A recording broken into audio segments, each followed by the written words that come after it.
So back to you again mga kalahi. So in today's video, isi-share ko nga sa inyo kung ano ba ang naging trabaho ko bago ako nakapag-Canada at paano ko ito inumpisahan at ano ang aking mga kumpanyang pinasukan at mga experience na pinagdaanan bago ako nakapag-Canada. So yun guys, what's up and welcome back again sa aking bagong video. No? So in today's video nga is isi-share ko sa inyo yung experience kong trabaho bago ako nakarating ng Canada. So if you are interested to hear my story, please watch this video until the end.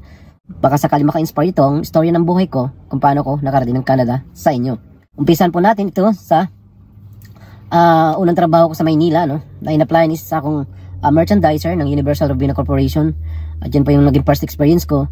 And then hanggang sa dumating yung point na ako po ay naging isang merchandiser ng State Line products, no? Yung mga hampi-dampi na chichirya na yan. And then by that time, ako rin po ay naging merchandiser ng Magnolia Chicken, no? So yan talagang pinakamatagal kong trabaho, yung naging merchandiser po ako ng Magnolia Chicken, no? And I'm selling all Magnolia Chicken products, no? And yun, after that, nag-apply ako ng Pilusa Corporation, no?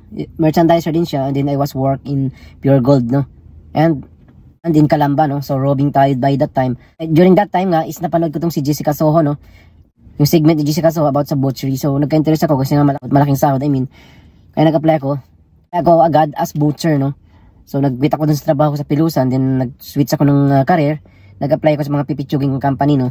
So I was luckily hired by this small company, and this is Atkins Meat International, no? So mga frozen product to. Doon ako natuto mag-banso ng mga frozen meat product. And then while I am working in small company, no, isyoso ako sa neighbor company ko dun sa supermarket, no, sa Robinson, which is ito yung Monterey, no?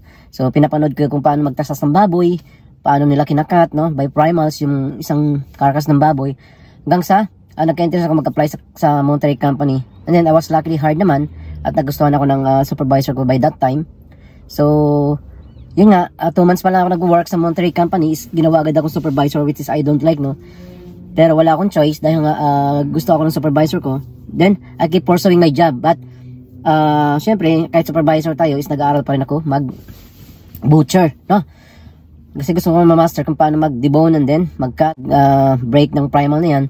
Hanggang sa at ako nga ay decided nag-apply sa Rostans Company, no?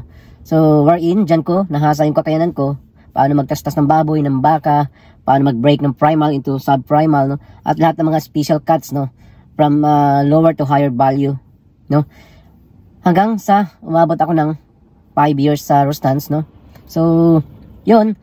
And then after makagain ng experience is nag-job hunting na ako for abroad, no? Dahil nga 2 to 3 years experience ang hinahanap nila. So my first choice na agency is Renaissance pa by that time, no? Pero nag-close sila, gawa ng staff hiring na at wala ng job offer. So nabalitaan ko itong International Staffing Organization, which is yan yung agency ko na nakapag papunta sa akin dito. Luckily I was hired and chosen, no? Pero naging status ko by that time na nag-apply ko is 50-50, no? Wherein ibig sabihin yan is second option, kumbaga pag wala na sila makuha ang tao is i-call ka nila, and which is luckily na-choose ako, even ako ay 50-50, no? Dahil nga sa experience ko, and then nakapasa tayo sa employer's interview. By that time na-hired ako ni High Life Foods Company.